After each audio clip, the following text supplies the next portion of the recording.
Hi guys, I'm back for a couple of videos about my semi-recent maps. These might be quite short hopefully, but still hopefully contain something of interest. So this Quake community, people make and release maps in all sorts of different ways. They do it single maps on their own, they make things as part of an episode, they'll do things together with other people, make kind of a set of multiple maps. Things called map jams, where you have a sort of certain theme and make maps over a period of time, are quite popular. Also speed mapping, which has been around for a long time, which is where you you're encouraged to make a Quake map within quite a limited space of time. Normally a map might take you 20, 40, 60, 100 plus hours spread over several weeks to do it. For speed mapping, someone will set a theme or just say, hey, let's do speed mapping this week.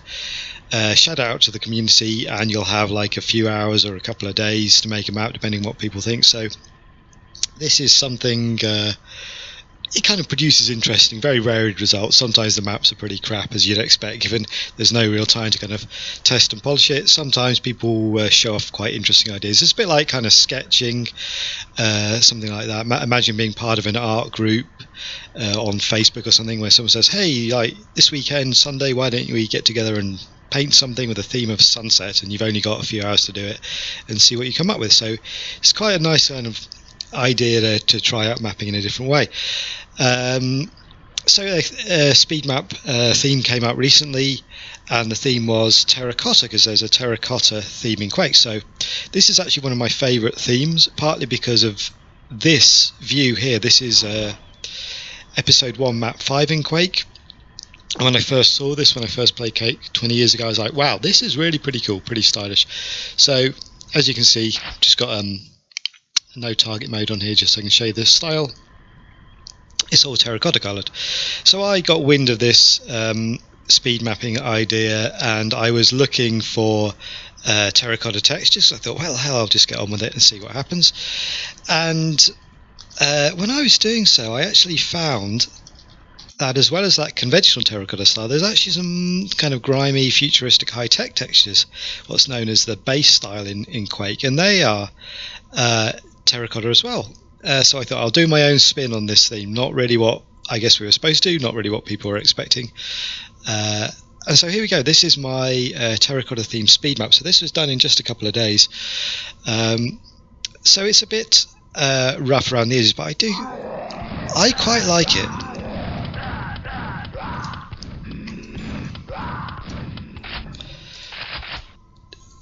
So I came up with this idea of a sort of mountaintop base, sort of outpost somewhere, and I found this skybox for it, and having found the skybox, I thought, right, that's cool, I'll be on this kind of like little pale pinnacle with my terracotta coloured base. Came up with this design here first, overlooking what would appear to be the exit teleporter, and this is in conventional terracotta style, so I got a little bit of the intended theme in there. Yeah, and then just started working with it. So it's pretty small, it's pretty crude in places, but there's quite a few things that I'm happy with. I'm happy that I got a strong theme. I'm happy that I got a reasonably varied layout. It's got outside bits, inside bits,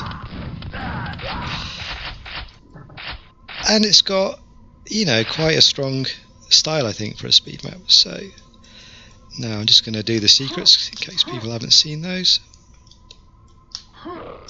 Here's a secret with a secret spawn. He will actually appear elsewhere. I've done this kind of infinite pit below is not instant death, but you'll just teleport elsewhere in the map.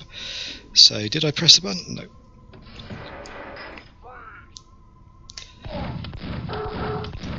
So the base map, it's all sci-fi enemy. I don't think Quake's strongest point as far as enemies go, but it obviously suits the style. What I quite like with this map is I did manage to get kind of a little bit of everything. So having an outside area and, like, you know, what security gates and stuff, I've also got this inside area, which is, it's some kind of, there are crates, some kind of loading depot. Who knows what's going on, but something is going on. So I imagine you were kind of dropped off. This is where crates get dropped off, and something happens. So nothing is spectacular in this, but I try to get little details like stuff where you can imagine crates getting bumped up, some machinery here that's humming away. Whoops, that'll be a wall then. Have I missed an armour somewhere? It's been a while since I played this, but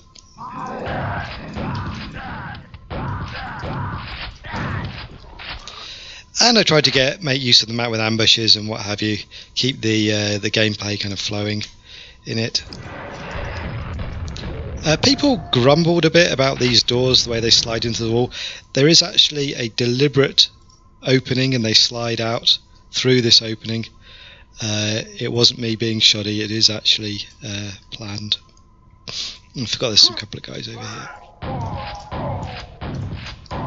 So I've got like kind of marked secrets, unmarked secrets. Try to have, even though it's a small, simple map, try to have a little bit of everything in here. And sort of escalating gameplay.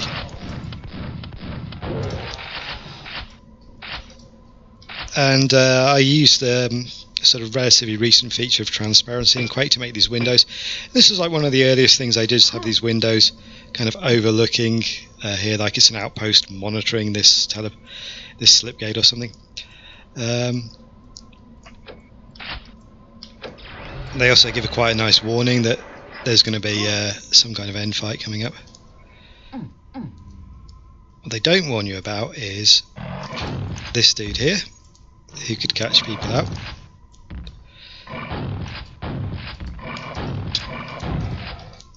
Now I'll try and get the other secret, which is a little bit trickier. People bypass stuff in my first map by slope jumping or slope sliding, so I thought, fine, I'll make sure that there's some reason to do it. Here we go, and get up here. Oops. Oops. There we go. Let's try and get the quad damage. This will help quite a bit.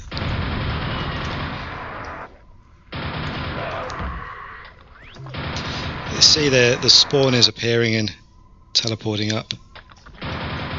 I'll just leave him to do his thing. So the exit is near, but not near enough. That is quite easy with the quad damage, but there was no way for me to demonstrate the secret really without kind of picking it up. Normally this is a fairly tricky fight with the Shambler. You have to run away pretty quick. You can go away. And there's an ogre down there, just in case from the gold key you went back a different route. So there you go. Speed maps, it only took me a couple of days. It's quite unpolished, but I think I crammed in enough variety and details. I was really pleased. I really enjoyed doing this. I really enjoyed focusing on the overall impact and focusing on having a nice little map rather than getting too carried away refining and polishing things. So there you go. And I do think, however, that the map's best aesthetic point is taken from the intermission camera, which you never really see this perspective in game, but there you go.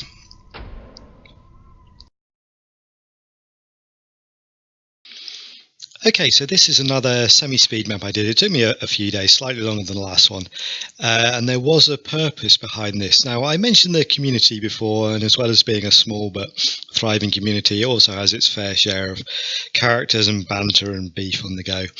And recently, a guy called Baker, who doesn't make maps, but he makes the engine, the kind of software that actually runs the map and runs the game. He makes a Quake engine. He's obviously a talented guy. He's obviously also a bit of a loose cannon. He posted a drunken rant on one of our forums about how Quake mappers these days have no penises. Our penises are withered due to the lack of use because of the way we map, and specifically we don't put cooperative or deathmatch functionality in the maps. Now you see on the menu here it says single player, multiplayer. You can play a lot of maps on your own, or you can play them if they're suitably set up for that with friends. You know, you can get someone to join in with you, play them together, or you can play them against other people, deathmatch.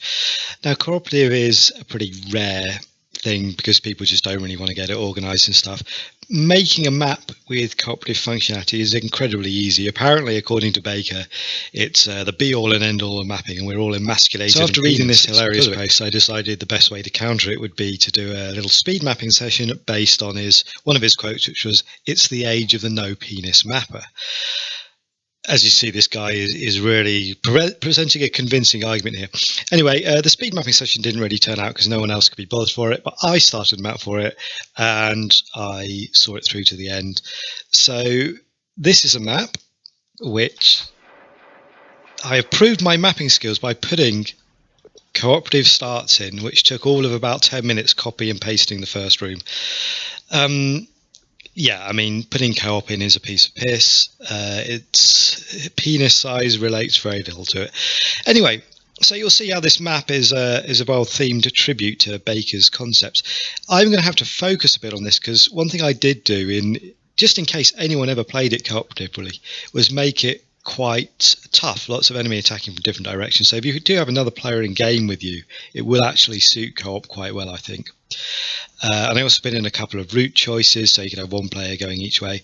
Again, really not difficult to do. I think my penis is probably intact after making this. So let's go.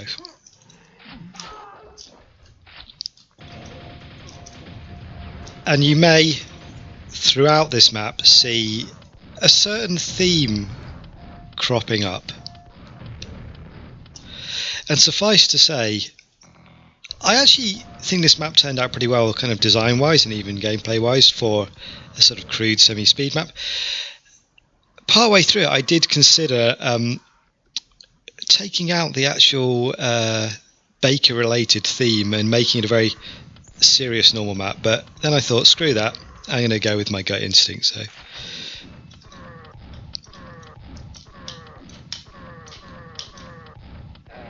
what am I talking about? What's this theme? Well, you might see when I step back a bit, there is certain design features on the go here.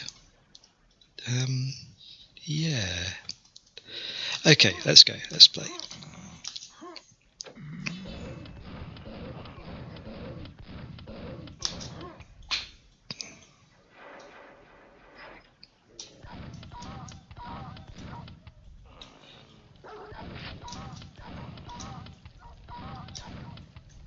Is that it? That's everyone.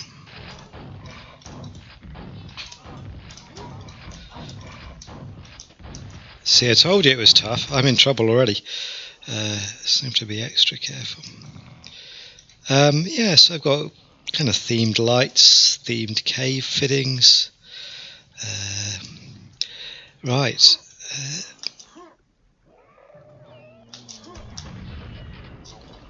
That was a nasty piece of work, that ambush. I did see someone who,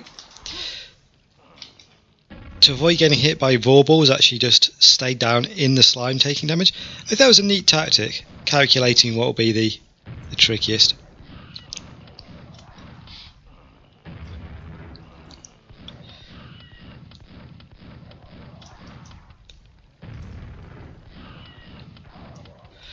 Okay, so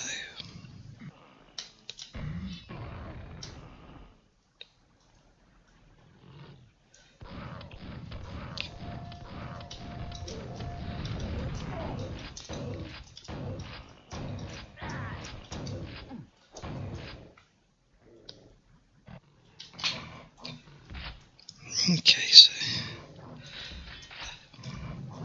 blimey. So yeah, I mean, this is perfectly playable in single player. I've seen people get through it fine.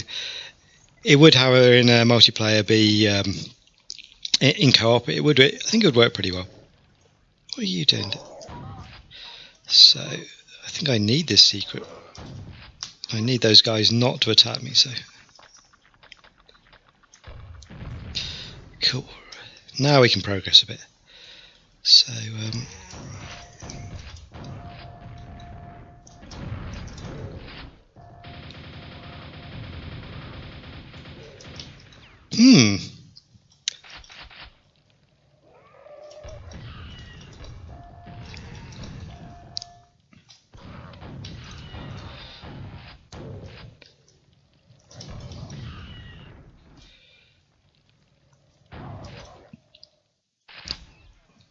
what happened there? Oh yeah, a zombie appeared. Hi, Mr. Zombie.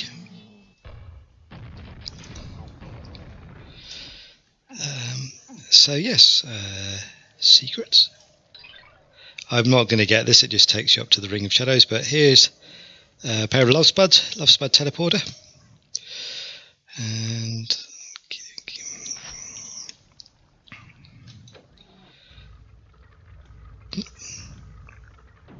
I suppose I can go this way. So yeah, on these different route choices, more monsters spawn in again. It's something where, you know, if you had a couple of players having fun together with their headsets, you could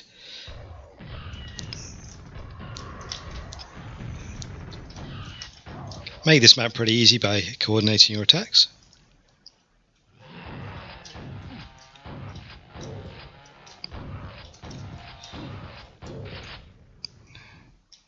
I was quite pleased with this kind of centerpiece here. Originally the map didn't have these side areas, it was more of an arena, but yeah, just thought I could fit some side areas in. And sorry, I'm just a bit distracted by the scenery. Okay.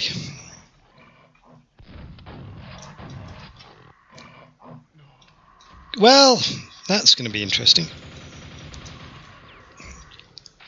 He's going to be a bit troublesome to take out down there. And the side areas, as I say, do mean it has some more functionality in co-op. So, alright, let's deal with this one first. And this is, I was pretty proud of this teleporter. Yeah, not sure why things are appearing through it, but there we go.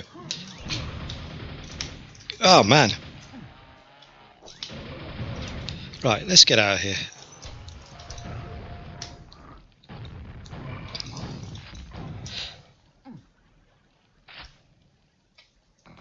So I think now, when I've dealt with the situation here, it's time to go back to the Love Spuds. Oh, hello.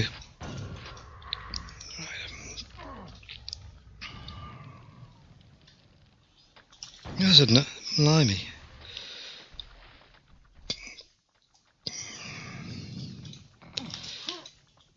Right, good. That's progress. Oh, the spawn isn't progress. Okay, so more knights up there. I think this grenade launcher would be quite useful. Because it should be, I think.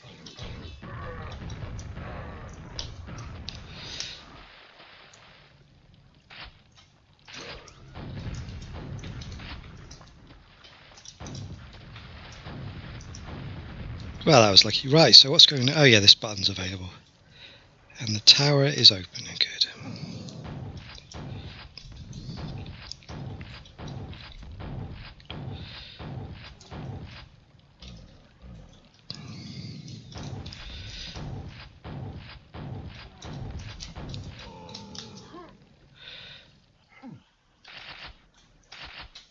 Right, where are them scrags?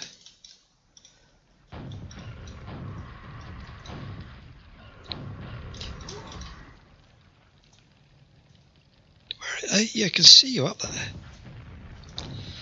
Right, let's go. So I put a rocket launcher in this, which is a bit of a powerful weapon, but I made sure that it couldn't really dominate it by putting a rocket launcher unsuitable enemies in. Like these guys.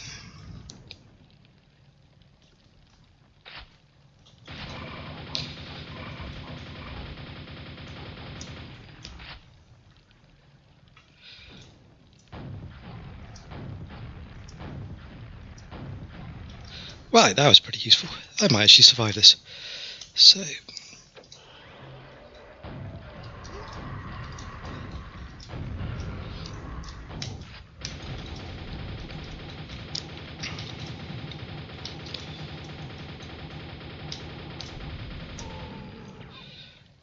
Again, this is a battle design that if you're playing cooperative, you could probably dodge vorpals.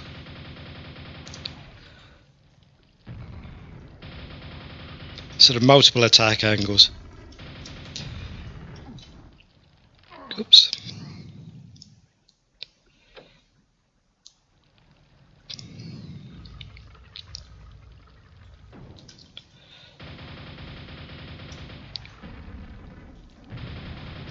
Sequence completed, and the moment of glory, the pièce de résistance, or pièce de résistance. There you go.